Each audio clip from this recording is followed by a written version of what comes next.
नमस्कार दोस्तों, मैं किस्साबाज वाला लेकर आया हूँ विश्वविख्यात लेखकों की कहानियों का गुच्छा।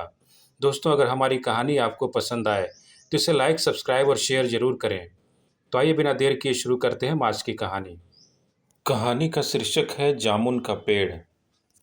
रात को बड़े जोर का अंधड़ चला। सेक्रेटेरिएट के लॉन में एक जामुन का पेड़ गिर पड़ा। सुबह जब माली ने देखा तो उसे मालूम हुआ कि पेड़ के नीचे एक आदमी दबा पड़ा है। माली दौड़ा दौड़ा चपरासी के पास गया। चपरासी दौड़ा दौड़ा क्लर्क के पास गया। क्लर्क दौड़ा दौड़ा सुपरिटेंडेंट के पास गया। सुपरिटेंडेंट दौड़ा दौड़ा बाहर लॉन में आया। मिनटों में ही गिरे हुए पेड़ के नीचे दबे आदमी के इर्द गिर्द मजमा इकट्ठा हो गया। बेचारा जामुन का पेड़ कितना फलदार था, एक क्लर्क बोला। इसकी जामुन कितनी रसीली होती थी, दूसरा क्लर्क बोला। मैं फलों के मौसम में झोली भर के ले जाता था। मेरे बच्चे इसकी जामुनें कितनी खुशी से खाते थे। तीसरे क्लर्क का यह कहते हुए गला भर आया। मगर यह आदमी, माली ने पेड़ के नीचे दबे आदमी की तरफ इशारा किया। हाँ, यह आदमी। सुपरिटेंडेंट सोच में पड़ गया। पता नहीं जिंदा है कि मर गया। एक चपरासी ने पूछा। मर गया होगा, इतना भारी तना उसकी पीठ पर गिरे, वह कैसे बच सकता है। दूसरा चपरासी बोला। नहीं, मैं जिंदा हूँ। दबे हुए आदमी ने बमुश्किल कराहते हुए कहा। जिंदा है? एक क्लर्क ने हैरत से कहा। पेड़ को हटाकर इसे निकाल लेना चाहिए, माली ने मशविरा दिया। मुश्किल मालूम होता है, एक काहिल और मोटा चपरासी बोला। पेड़ का तना बहुत भारी और वजनी है। क्या मुश्किल है? माली बोला। अगर सुप्रिटेंडेंट साहब हुक्म दें तो भी 15-20 माली, चपरासी और क्लर्क जोर लगाकर पेड़ के नीचे दबे आदमी को निकाल सकते हैं। माली ठीक कहता है। बहुत से क्लर्क एक साथ बोल पड़े। लगाओ लगाओ जोर, हम तैयार हैं। एकदम बहुत से लोग पेड़ को काटने पर तैयार हो गए। ठहरो, सुपरिटेंडेंट बोला। मैं अंडर सेक्रेटरी से मशविरा तो कर लूँ।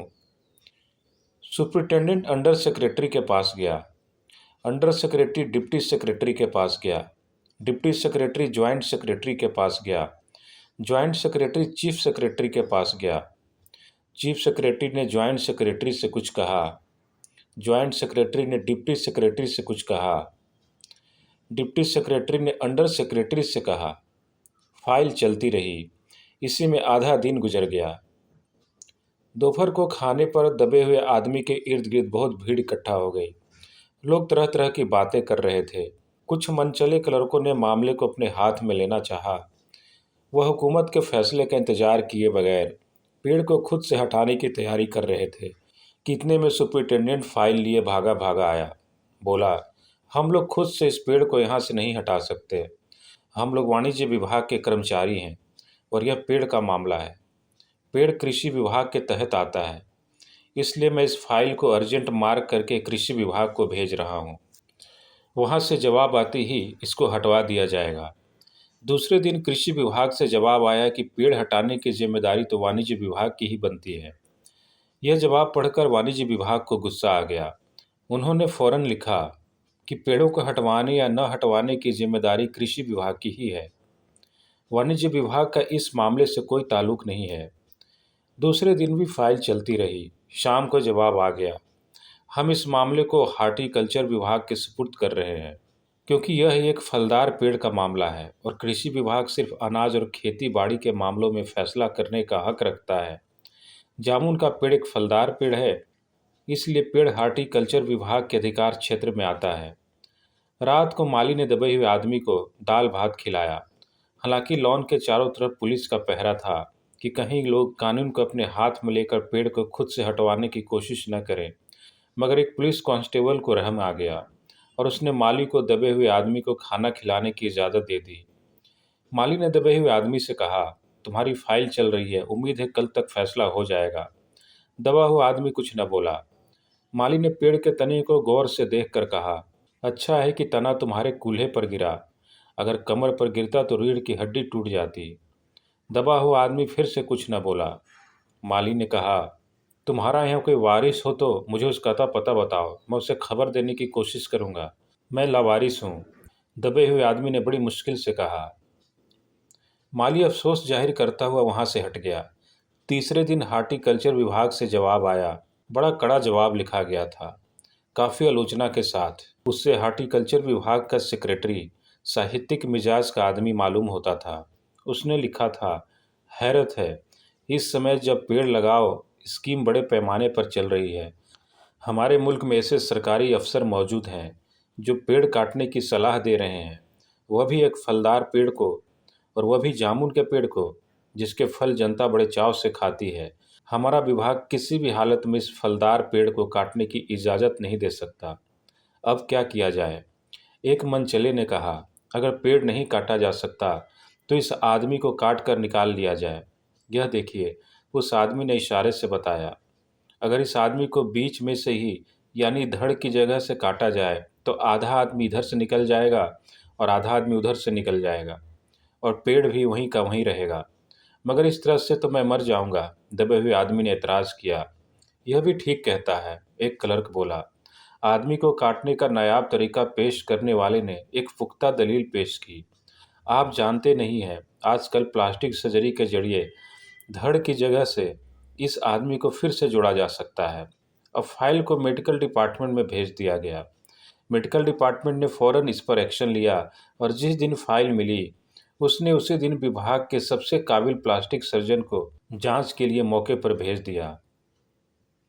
सर्जन ने दबे हुए आदमी को अच्छी तरह टटोलकर उसकी सेहत देखकर खून का दबाव, सांस की गति, दिल और फेफड़ों की जांच करके रिपोर्ट भेज दी।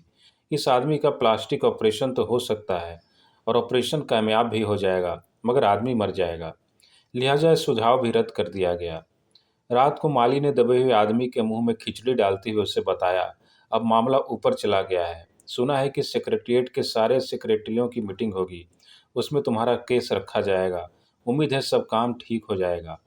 दबा हुआ आदमी एक आह भरकर आहिस्ते से बोला, हमने माना कि तुगाफूल न करोगे, लेकिन खाक हो जाएंगे हम तुमको खबर होने तक।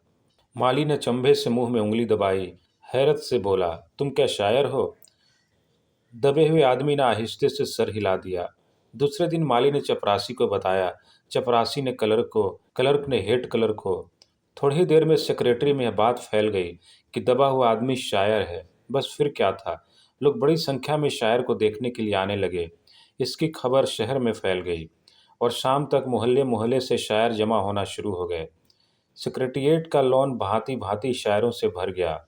सेक्रेटेरिएट के कई क्लर्क और अंडर सेक्रेटरी तक, जिन्हें अदब और शायर से लगाव था, रुक गए। कुछ शायर दबे हुए आदमी को अपनी गज़लें सुनाने लगे। कई क्लर्क अपनी गज़लों पर उससे सलाह मशविरा मांगने लगे।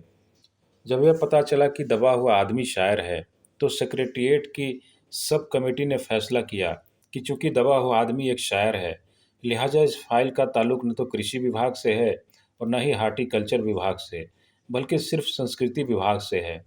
अब संस्कृति विभाग से गुजारिश की गई कि वह जल्द से जल्द इस मामले में बड़ा फैसला करे और इस बदनसीब शायर को पेड़ के नीचे से रिहाई दिलवाई जाए। फाइल संस्कृति विभाग के अलग अलग सेक्शन से होती हुई साहित्य अकादमी के सचिव के पास पहुंची। बेचारा सचिव उसी वक्त गाड़ी में सवार होकर सेक्रेटेरिएट पहुंचा और दबे हुए आदमी का इंटरव्यू लेने लगा। तुम शायर हो? उसने पूछा। जी हाँ, दबे हुए आदमी ने जवाब दिया। क्या तखलूस रखते हो? अवश्य, अवश्य, सचिव जोर से चीखा। क्या तुम वही हो जिसका मजमुआ एक कलाम ए अक्स के फूल हाल ही में प्रकाशित हुआ है? दबे हुए शायर ने इस बात पर सिर हिलाया। क्या तुम हमारी अकादमी के मेंबर हो? सचिव ने पूछा। नहीं। हैरत है, सचिव ने जोर से चीखा। इतना बड़ा शायर, अवश्य के फूल का लेखक, और हमारी अकादमी का मेंबर तक नहीं है? उफ, यह कैसे गलती हो गई हमसे। कितना बड़ा शायर और कैसे गुमनामी के अंधेरे में दबा पड़ा है। गुमनामी के अंधेरे में नहीं, बल्कि एक पेड़ के नीचे दबा हुआ। भगवान के लिए मुझे इस पेड़ के नीचे से निकालिए, अभी बंदोबस्त करता हूँ। सचिव फौरन बोला और फौरन जाकर उसने अपने विभाग में रिपोर्ट पेश की।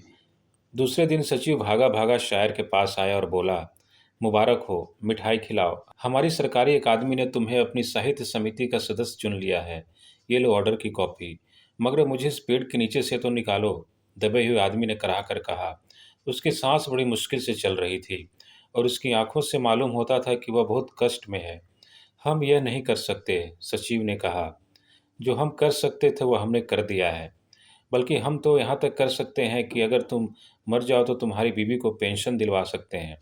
अगर तुम आवेदन दो तो हम यह भी कर सकते हैं। मैं भी जिंदा हूँ। शायर रुक रुक कर बोला, मुझे जिंदा रखो। मुसीबत यह है, सरकारी अकादमी का सचिव हाथ मलते हुए कहा, हमारा विभाग सिर्फ संस्कृति से ताल्लुक़ रखता है। आपके लिए हमने वन विभाग को लिख दिया है, अर्जेंट लिखा है। शाम को माली ने आकर दबे हुए आदमी को बताया कि कल वन विभाग के आदमी आकर इस पेड़ को काट देंगे और तुम्हारी जान बच जाएगी। माली बहुत खुश था। हालांकि दबे हुए आदमी की सेहत जवाब दे रही थी, मगर वह किसी न किसी तरह अपनी जिंदगी के लिए लड़े जा रहा था। कल तक, सुबह तक किसी न किसी तरह उसे जिंदा रहना है। दूसरे दिन जब वन विभाग के आदमी आरी कुल्हाड़ी लेकर पहुंचे तो उन्हें पेड़ काटने से रोक दिया गया। मालूम हुआ कि विदेश मंत्रालय से हुक्म आया है कि इस पेड़ को न काटा जाए। वजह यह थी कि इस पेड़ को 10 साल पहले पिटोनिया के प्रधानमंत्री ने सेक्रेटरिएट के लॉन में लगाया था। अब यह पेड़ अगर काटा गया तो इस बात का पूरा अंदेशा था कि पिटोनिया सरकार से हमारे संबंध हमेशा के लिए बिगड़ जाएंगे। मगर एक आदमी की जान का सवाल है, एक कलर गुस्से से चिल्लाया। दूसरी तरफ दो हुकूमतों के ताल्लुकात का सवाल है। दूसरे क्लर्क ने पहले क्लर्क को समझाया, और यह भी तो समझ लो कि पिटोनिया सरकार हमारी सरकार को कितनी मदद देती है। क्या हम इनकी दोस्ती की खातिर एक आदमी की ज़िंदगी को कुर्बान नहीं कर सकते? शायर को मर जाना चाहिए, बिल्कुल। अंडर सेक्रेटरी ने सुपरिटेंडेंट को बताया। आज सुबह प्रधानमंत्री दौरे से वापस आ गए हैं। आज 4 बजे विदेश मंत्रालय इस पेड़ की फाइल उनके सामने पेश करेगा। वो जो फैसला देंगे वही सबको मंजूर होगा। शाम 4 बजे खुद सुपरिटेंडेंट शायर की फाइल लेकर उसके पास आया। सुनते हो? आते ही खुशी से फाइल लहराते हुए चिल्लाया, प्रधानमंत्री ने पेड़ को काटने का हुक्म दे दिया है और इस मामले की सारी अंतर्राष्ट्रीय जिम्मेदारी अपने सिर पर ले ली है। कल यह पेड़ काट दिया जाएगा और तुम इस मुसीबत से छुटकारा पालोगे। सुनते हो, आज तुम्हारी फाइल मुकम्मल हो गई। सुपरिटेंडेंट ने शायर के बाजू को हिलाकर कहा, मगर शायर का हाथ सर्द था, आंखों की पुतलियां बेजान थीं और चींटियों की एक लंबी कतार उसके मुंह में जा रही थी। उसकी जिंदगी की फाइल मुकम्मल हो चुकी थी। धन्यवाद।